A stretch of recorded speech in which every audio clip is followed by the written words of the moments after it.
পেট ভরে খাওয়ার পরও ওয়েট বাড়বে না, এরকম একটা দারুণ রেসিপি আজকে তোমাদের সাথে শেয়ার করছি। এটা হচ্ছে ক্রিমি বাটার গার্লিক সয়াবিন। এটা খুব মজা হয়েছিল খেতে।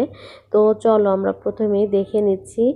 সয়াবিনগুলোকে আমি গরম জলে একটু লবণ দিয়ে সিদ্ধ করে নেওয়ার পর 5-10 মিনিট সিদ্ধ করে নেওয়ার পর সেগুলোকে নামিয়ে ঠান্ডা জলে ধুয়ে আবার চিপে রেখেছি। এরপর প্যানে আমি একটু বাটার আর রসুন একটু লাল লাল করে ভাজার পর এটার মধ্যে আমি পেঁয়াজ, গাজর এবং ক্যাপসিকাম দিয়েছিলাম। তোমরা চাইলে গাজর ক্যাপসিকাম স্কিপ করতে পারো, শুধু পেঁয়াজও দিতে পারো। তো সব কিছুর সাথে একটু গোলমরিচ, একটু লবণ দিয়ে আমি একটু স্যাতে করে নিব। আর এটার মধ্যে একটু সয়াবিনটাও দিব। তোমরা নিশ্চয়ই জানো যে এই সয়াবিনের মধ্যে চিকেনের থেকেও 5 গুণ বেশি প্রোটিন আছে। আর এটা খেলে অনেকটা সময় তোমার পেট ভর্তি থাকবে। খুবই অসাধারণ একটা খাবার।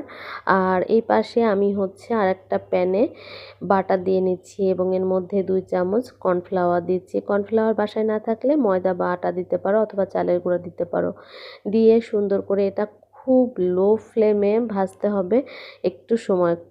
এরপর এটার মধ্যে তোমরা বাসায় লিকুইড মিল্ক থাকলে সেটা দিয়ে দিবা। তো আমার বাসায় লিকুইড মিল্ক ছিল না, এজন্য আমি নর্মাল টেম্পারেচার থাকা জল আর সেটার মধ্যে একটু গুঁড়া দুধ মিশিয়ে আস্তে আস্তে এটাকে রান্না করতে থাকলাম। এটা কিন্তু একদম লো হিটে রান্না করবা, তা না হলে কিন্তু এই লাম্পসগুলো কিন্তু শক্ত হয়ে যাবে। ধীরে ধীরে এই সসটা আমি রেডি করে নিচ্ছি। তো এটা আমি গুঁড়া দুধ দিয়ে দিলাম। তো এটা গুঁড়া দুধটা দেওয়ার পর আবার মিশিয়ে নিচ্ছি খুব সুন্দর করে। আর এটা আবারও বলছি একদম লো হিটে রান্না করবা। তোমরা যারা হচ্ছে হোয়াইট সস পাস্তা রান্না করতে পারো তারা কিন্তু এই জিনিসটা পারবে। আর যারা পারবে না তাদের জন্যই বলছিলাম একটু ধীরে ধীরে করতে হবে।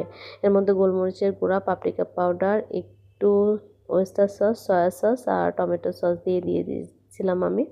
তোমরা চাইলে এখানে অরিগেনো আর হচ্ছে চিলি ফ্লেক্সটা ইউজ করতে পারো। বাসায় ছিল না এই জন্য আমি দিই নাই, তবে অবশ্যই অরিগেনো এবং চিলি ফ্লেক্সটা দিলে এখানে ঘ্রাণটা অনেক বেশি পাওয়া যেত।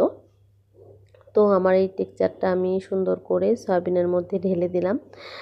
দেখো দেখতে কতটা ক্রিমি ক্রিমি একটা ভাব আসছে। এটার মধ্যে মিক্সড করে খুব ভালো মতো একটু কুক করতে হবে, খুব বেশি সময় না, অল্প 1-2 মিনিট সময়। ঘন ঘন হয়ে গেলে তারপর আমরা এটাকে নামিয়ে সুন্দর করে পরিবেশন করব। এটা ছিল আমার এবং আমার হাজবেন্ডের ডিনার। তো এটা দারুণ হয়েছিল খেতে, খুবই ক্রিমি ক্রিমি হয়েছিল। তোমরা এটা বানাতে চাইলে সেভ করে রাখতে পারো, পরবর্তী